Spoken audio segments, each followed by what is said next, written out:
Today guys, we're here in Marble Cave and we are going to explore it. It's in Enniskillen, Northern Ireland, and it's one of the most beautiful cave you can find in Enniskillen.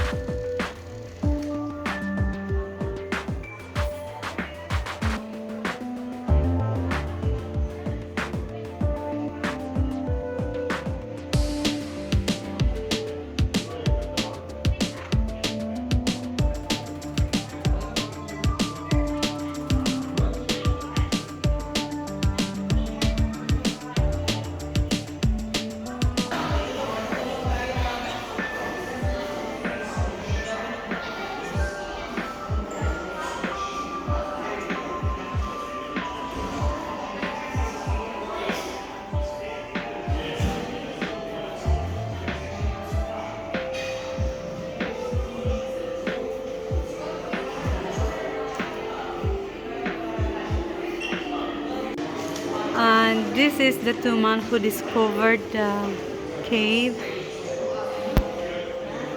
And we have a tour guide. They are going to guide us through the cave and explain everything. Back when this land was just a big sheet of ice, as the weather got warmer, it started to heat up the ice. The meltwater got down underneath this type of rock here, which is called Dartery limestone, and it's a sedimentary rock. So because rainwater today is slightly acidic, it will start to erode or dissolve this rock over the hundreds of thousands of years. So back then the water started to erode underneath the rock here, which made the surface very, very weak. With the pressure and the weight of the ice on top, allowed it to collapse in on itself here. So there's a few of these shakos around this area. They are the first indication that there are caves here. The locals that lived here hundreds of years ago, they knew of these caves, but no one ever came down because of superstition. People thought there was like ghosts and goblins and things that lived in the cave. So it was the Earl of Enniskillen that invited two cavers to come down to explore them. And that was back in 1895 when the first cavers came down. So they entered the cave through another shake hole through the Cladagh Glen forest on the other side. That's where we usually get the boats in, that's where the river comes out. So they would have taken a canoe into the cave, but we usually take little battery powered boats. So we're basically heading down now into the cave. We're walking to the starting point where they would have got off the boat, and we'll follow their journey then back through the cave. Okay? So just take your time coming down these steps because they are a bit steep here. Okay?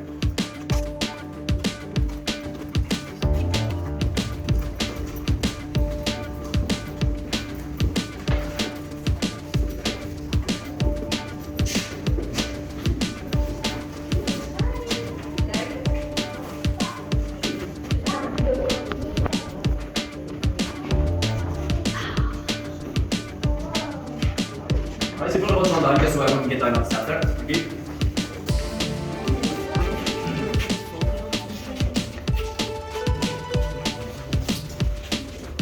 We're quick with key safety, so it's all fairly straightforward. We're going to stick to the 1 foot path from the start to the finish. There'll be handrails on both sides. Because there is only 1 foot path down there, we will have to pass other groups in the cave. So if a group is passing us, I'll get used to stand in, or if we're passing another group, we're turn getting loose. You will notice when you get down into the cave, the lights are a bit low, and that's just because we don't want types of vegetation growth in the cave because of the heat lamp. So just give a few minutes to get down in case that your eyes adjust to the low lighting. When you go through, I'll point out, and we'll get to the stop point as quick as possible, and we'll start the tour then. Because all the lights are electrical, if the power everyone went out, we have flash generators, emergency lights, torches, glow sticks, all that as well. And for communication, we now have radio, so if any students want to leave the cave today, just let me know, and I can radio and have someone escort you out if you want. If that doesn't work with the screen, I'm just never getting out here. Really loud. I'm sure someone will hear you. Exactly, just like that. And then finally, just from age, like static types and static mites, if you've heard of those before, they actually can't advise to touch them, just because some are very delicate and they can't break off, and how people break them in the past and taking thousands of years to grow. So that's really it. We're going to head now down to the bottom of these steps. We're taking a left turn. We're going to then walk to that starting point. We'll start from there, all the way back to the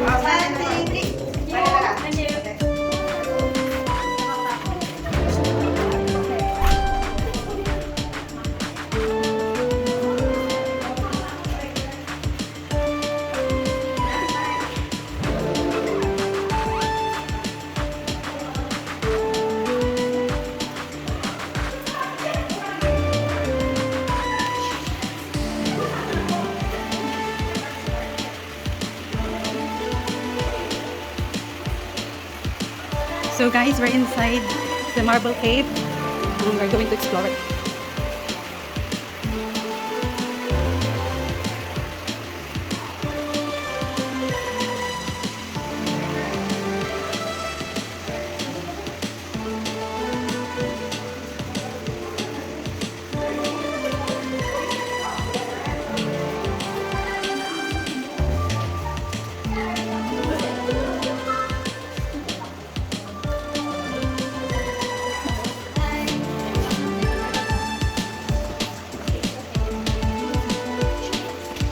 there is this very low lying rock, just mind your head's going down here, okay?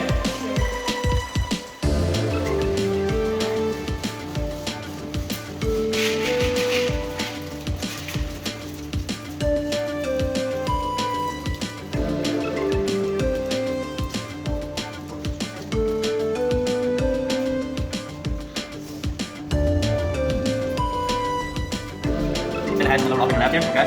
And then the path here is quite narrow, so just take a time going through, okay?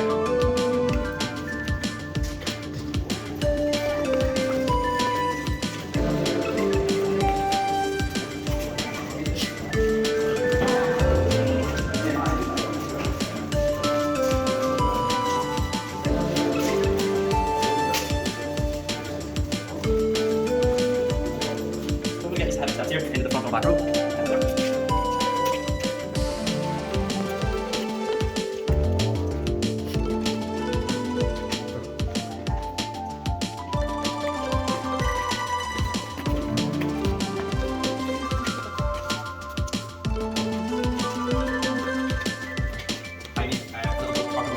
That's the end of the ocean. If you went out far away through the other entrance, where you enter on the this is where it brings you and we can start turn. So we'll get into the history of the advanced navigation of the first gear right here. So the air events get divided 2 gears into the caves.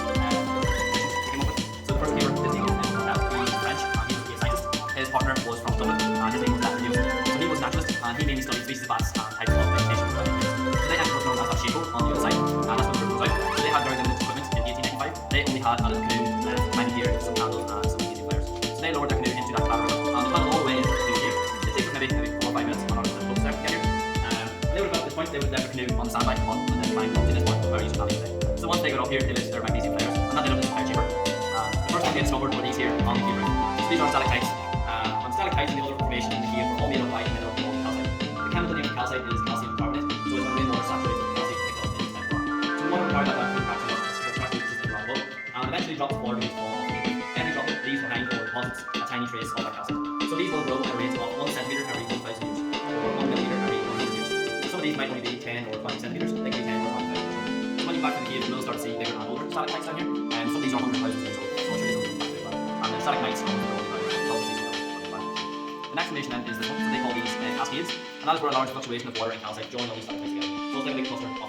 This one has like a browny red colour, and that's because of all the minerals that are run down in the water and mixed into the calcite. The main ones here are iron oxide and manganese, so it's mixed together, and eventually all that water starts to drip off the cascade and lands directly below onto the rocks here. So you can see these little ring shapes in the calcite. These are called limestone pools. So when the water drips to the ground, pours out these kind of circular shapes, and they fill with water like a pool. The water splashes, makes ripples, and carries that calcite to the edge, which makes it kind of taller and wider. And you can see all the calcite layers down over the rocks over the thousands of years. These are called flowstones, and that's just a big flow of calcite which layers down over the rocks and stones over the thousands of years as well. Both of these formations have now become inactive because the supply of water and calcite has kind of cut itself off. So you can see how dried up and broken and discoloured they get when they become inactive. But as we go back through the cave, you'll see more active ones. So there is a big difference in appearance between inactive and active formations down here. So I'll point that out when we go back through.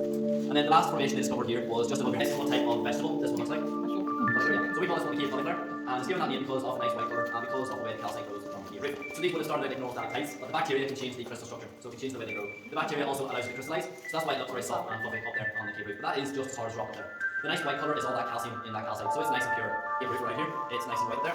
But up to the very left hand side at the top, you can see that kind of green colour. We call that cave broccoli because it goes with cauliflower. And that's just algae. So algae is that vegetation that travels down in the water, and the heat of these lamps allow it to spread on the cave roof. So that's why we try to keep it as dark as possible in certain parts of the cave, just to prevent this vegetation growing down here. That is essentially it for this starting point. So we're now going to follow the route of Martel and Jameson back through the cave, and we're seeing the different things they would have saw back in 1895 as we go out there. So whenever you're ready, you can make your way back down. We'll continue back.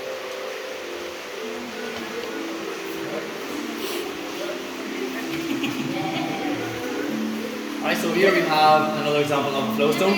So the flowstone we've seen at the start was inactive. Here we have a very active one. And you see there's a big difference in appearance. This is the biggest and the oldest one down in the cave. This one could be well over 200,000 years old.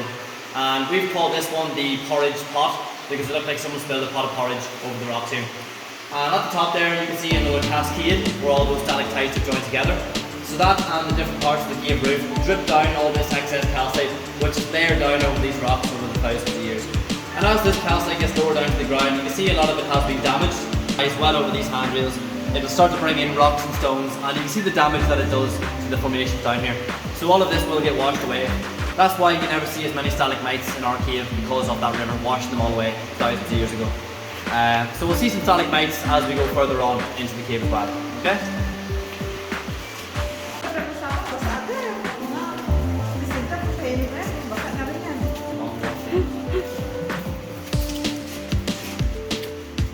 Passage. So we called it that because if you look up to the cave roof, we thought it looked like the Grand Canyon but upside down. The water has eroded down to this part where the river now lies today. That is because of a different type of limestone. So the main type throughout the cave is the Dartry limestone, which is 340 million years old. This one along the bottom is called Glencar limestone. So it's 20 million years older than Dartry. So it's a harder type for the water to erode through. So it can't go down as fast anymore. It now pushes out to the sides. So you can see how the water undercuts the rock here. And this is called a Vadose Passage. When the water can't erode vertically down, it goes horizontally to the side. So it's going to keep pushing out underneath that weaker type of limestone for thousands of years to come due to erosion. So you basically notice this the whole way through the cave where the water has came through thousands of years ago as well. Okay?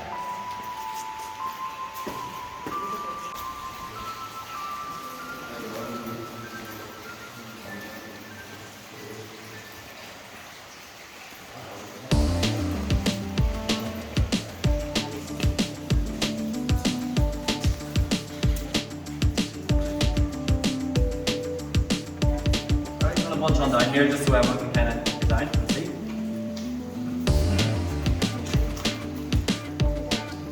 It was in 1985. This is where your tour would have ended back then, just because we couldn't get the public to the other side because of the river and these very low rocks as well.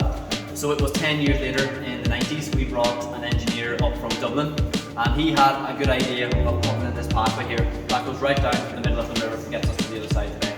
So for that reason we call this the Moses Walk, because of Moses who walked through the Red Sea. We're going to do the same here now with the Cladagh River. We're going to walk through it. So the engineers were down here for about 3 years altogether to get this cave ready to open up to the public. And they decided to drill down about maybe 40 or 50 metres down into the cave, which create these boreholes here. So these are all man-made, and this is how they would have pumped down all their sand and cement to create the pathways down here. So there's about 15 of these throughout the whole cave, but you wouldn't notice them because they're so high up and so small. So it just made life easier for them instead of having to carry everything down into the cave. You can imagine pumping down. But yeah, they would have pumped down whatever they needed here to use to make the likes of the Moses Walk here as well. And they also put a pump system in, so when the water starts to flood over into the pathway, it'll fill up the grid, and there's like a pressure plate, and it starts pumping the water then back out automatically into the river as well. So it just saves us time and we'll scoop it out with buckets. So as we go down here now, I'm going to get you to look over to the right hand side of the bottom of the river as well. Okay?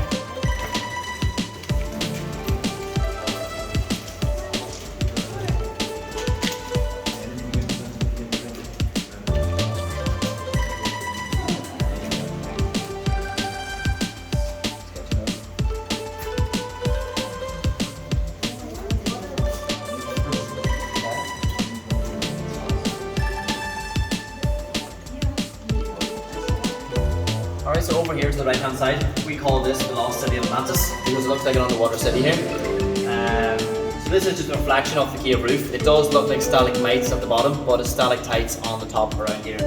So the water here is just like a mirror. It shows everything off the cave roof.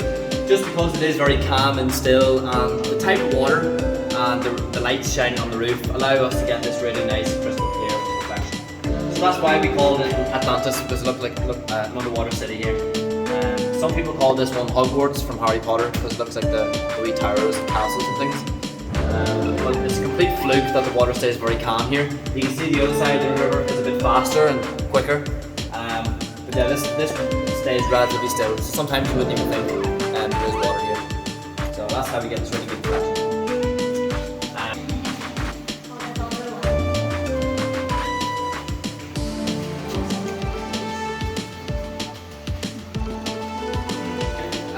This is a suspended flowstone. So this flowstone used to grow on a bank of sand and rocks, but the river washed away everything underneath years ago, and now it's left suspended up there on that limestone.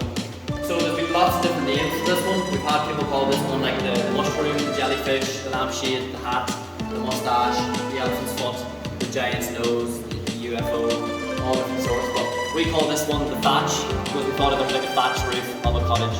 So that's the name we stuck with. And then below on the right hand side over here we call this one the cave bird because it looked like little birds in the nest, which is a wee little stalagmite on the rock there. So again, you have to use your imagination on that one as well. As we now come up to this here part of the pathway, there's just no handrails until the other side, so just be careful coming through here, okay?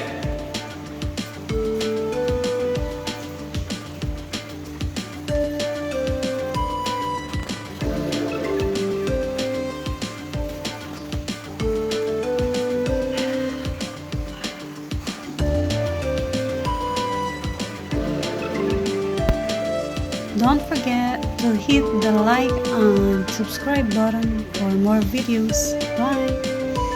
See you!